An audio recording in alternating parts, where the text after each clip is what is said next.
Since we're the best of Music, friends, as effects, yes, gano'n. Oh, most likely to something yan, ganyan. ganyan. Tapos Right. sabi ko, anong nangyari? Okay, are you ready?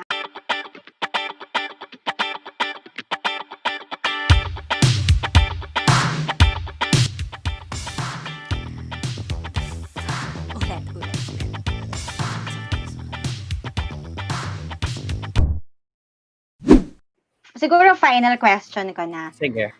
for you about speaking out nga. Kasi I think this is also very timely and very relatable to everyone. Kasi we all know how social media has been very toxic and how, I don't know, everyone, parang lahat ngayon has something to say and has actually been speaking up and speaking out. So, what are your thoughts on that? Sige, mauna na ako. Well, number one, it's their right, no? And Right. karapatan din natin, no? To in a way counter that, whatever opinions they have on their wall. But ang sa akin lang din, well, if there's one thing that's good in this generation, I guess your generation, is no holds barred. As in lahat, no? Kasi nung generation namin medyo hindi ganon. Medyo nasa cusp kami of the olden times na no, you cannot speak up kapag nandiyan na magulang mo. Kapag may sinabi magulang mo, dapat yun ang susundin mo. Kapag may sinabi sila, dapat yun ang tama. Medyo ganun kami. Medyo yun yung in a way good thing na na-break ng mga bata na, hello, if you're wrong, even though you're older than me, I could say something about you. You know? I can call you out. Yun naman yung maganda for me, in my opinion. But sometimes because World Wide Web and social media particularly, it's a huge vessel. It's a huge vessel, and that vessel contains a lot of, how do I say this, poison. No? So you have to find the antidote. Why not be the antidote?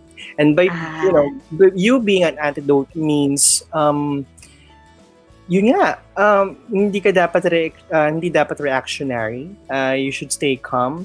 You know, your tone should not be combative, like Anil was saying earlier.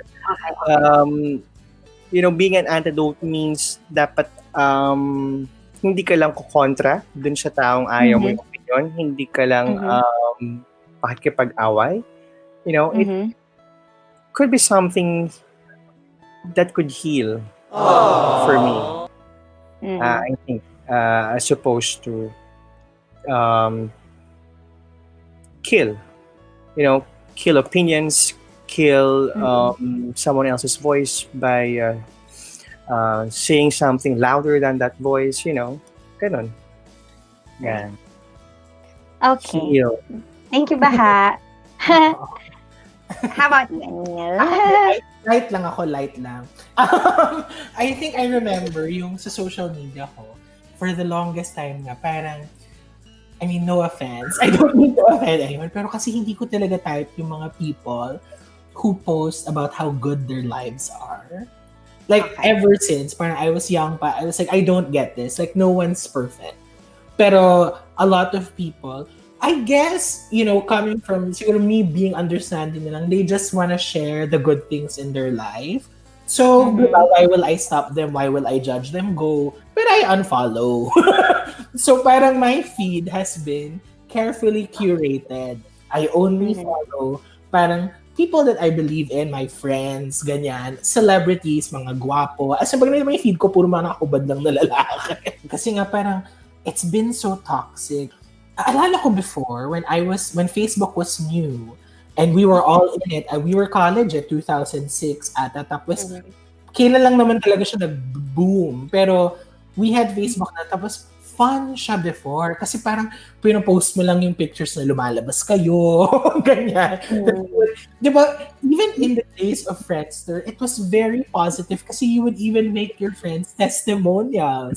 Right. How friend they are, how people should be parang sharing their light, parang gano'n. Tapos sabi ko, Anong nangyari? I remember Oo nga, there was no? a time that social media was so much fun. We were all just Right.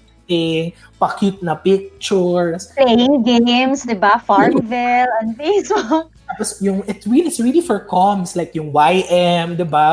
And Mm-mm. ngayon nga, sabi ko parang now, especially nung lockdown, everyone is Yes. posting so much frustration. But I understand. That's why I'm not saying na parang, ay nako, nakakait na yung mga tao. I understand maraming frustration, maraming negative energy. So ako, I do my part. Like what I said, I pick my battles. Kung social media, unfollow na lang kita.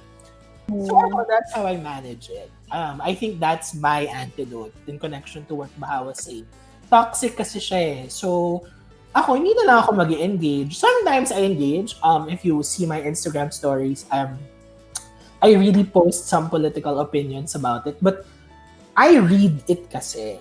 If there's something I'm very thankful for with my mentor, si Nina, is she taught me how to dissect situations and events and not to take things at face value. Yun lang. So ako, that's for me, that's how you manage your social media. You curate your feed. This is your world. You have control over what you see, what you absorb, what you process. So don't make it bad for you. Cut the cord if it's not working. So thank you for that. So since we're talking about social media, I'm not sure if you've heard of the term cancel culture, where para kasi ngayon, dahil nga everyone's really very outspoken na, parang everyone's really not afraid to speak out, especially on social media. Now, ang napapansin ko kasi, parang nagkakaroon na ng parang thin line between speaking out and calling out, especially an influencer, no? Yung mga very influential people na may nagawang mali or may nasabing mali on social media, and then people are now starting to, speak out and, call them out. What are your thoughts on that? Or how do we draw the line between, speaking out and calling out? Yeah. Well, number one, they should expect that already because they're celebrities. Alam mo yun? Ano sila in a way, 50% for me lang naman. This is how I believe. 50% of who they are, it's part of the flesh of the public in a way. So, wala sila magagawa doon. So, like what I said, may relation pa rin naman siya sa pinag-uusapan natin kanina. It's either what? You will fight that battle against these people who are bashing you and who are trying to put you down, or ignore and live your normal life and accept that, that's the price I have to pay. Because number one, I'm a celebrity. Number two, I use that platform, my Facebook, my Instagram. But if pupunta tayo, for example, you're just an ordinary human being, I think wala rin naman pinagkaiba on how you will face the evils. It's all up to you. Show them na kanino yung power. And, you trying to assert your power in a way, may responsibility pa din yon.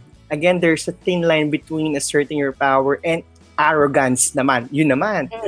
Grabe, no? Napaka-interesting nitong mundo na to ng way of communication na to. So, yun naman yung alamin mo. It really takes a whole lot of self-awareness. Parang, kasi if you know to yourself na you said something na you believe in and you didn't mean to offend, diba? Parang why would you believe all the bashers and haters, diba? So it really takes a lot of power or strength within. It's bravery. It's a form of bravery. And that makes me think now na, okay, I think there's no other, the best defense right now to anything would be yourself. So everything will be reflected how you treat yourself. Correct. And it could also be, so if it's your best defense, it's also your best enemy. Diba? For me lang, it's, first of all, if you're gonna post something under the assumption that every single person will like it, aba, what world do you live in? first Okay. question, di ba? Okay. Parang, if you're gonna Note to post self ka din yan. Note Diba? to self ka din yan. as a person, know that there will be someone who, yun nga, you'll be wrong to someone. Just now that we have an easier platform to call people out on what they think is wrong for us. So you'll always be wrong to someone. So if you're under the impression that everyone will like it, you have to adjust. Diba? So ako ang first is, parang ano mga ba yung pinost mo at bakit na-offend yung mga tao? So you have to reflect. Kasi two, you have a responsibility. Kaya nga influencer yung tawag sa'yo eh. But you also have to filter what you validate. Hindi naman lahat ng opinions against your post or how you feel like is correct. Diba? Sometimes meron lang talagang, just has nothing to do and will try to make you feel bad. And you shouldn't let that affect you. But yun, parang the first thing is, you're not supposed to be, for me using social media as a platform to validate yourself. No. Then you're in a very wrong business if you think everyone's just gonna like your post. Right. So yun lang. But second, if your post, parang yung iba, it depends. May kino-call out because superficial, bahala na. Yung kung pangit lang yung outfit mo or whatever. I mean, you should expect that and that's how life is. Pero kung kino-call out ka for, let's say, bad behavior or, tolerating, let's say, negative influences, iba yon. I think you deserve to be called out because you're inflicting harm on other people deliberately and directly.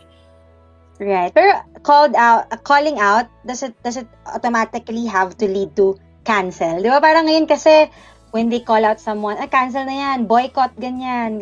I don't call out, I just cancel. When I unfollow you, that's me just canceling. Ganun talaga.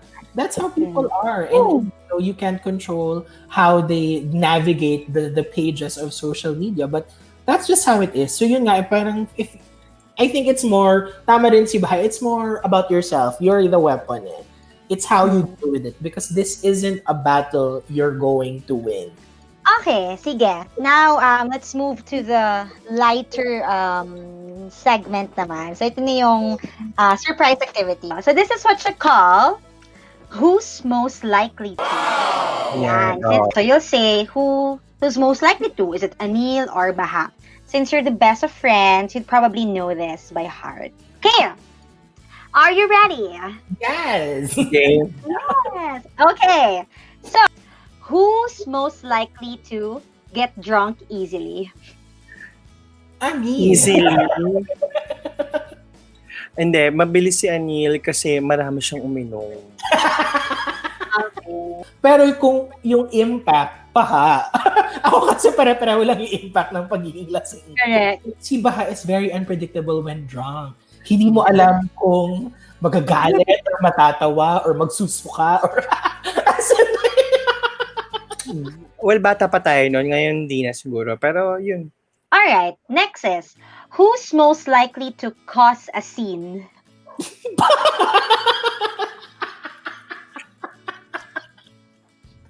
Okay. Okay, parang agree ka na ba dun ba? Or di na nakasagot Oo, abinado naman ako. May share lang ako with that question. Naku, favorite na yan. May kukwento siya. May favorite siyang kwento. Hindi ba to? Hindi mo to ina-expect. Ay, di ko Ganito yung level ni Baha nung nakakatawa talaga. Nanonood kami sa sinehan ng Beauty and the Beast.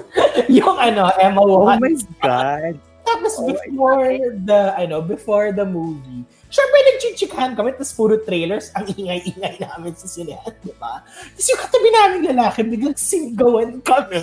Oh my God, oo nga. As in, parang sabi niya, excuse me, parang we're watching, ganyan.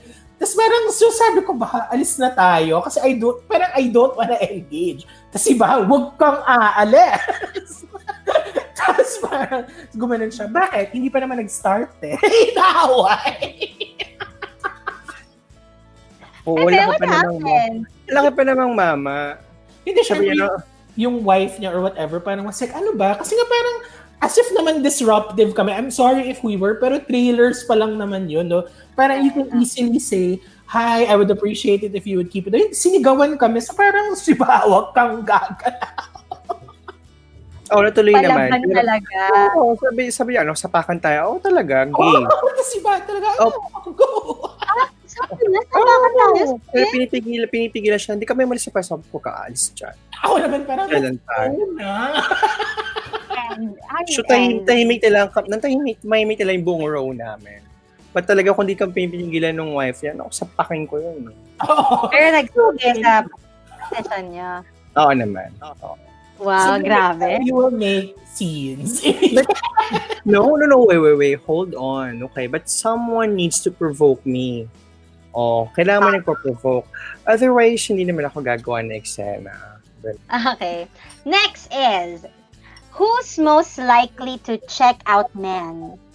Well, sabay. Sabay, I guess. Okay, so both. Sabay, nagkaroon naman ng moment na parang may sabay kayo nakikita, nagkatitigan lang kayo, alam nyo na. Maraming beses yan, friend. Lalo na kung bakla ka. Okay. So, tie kayo doon. Okay, next. Who's most likely to say sorry first when you fight? Silence. Hindi kasi kami nag-away. Oo. Despite being, your outspoken self, you never thought?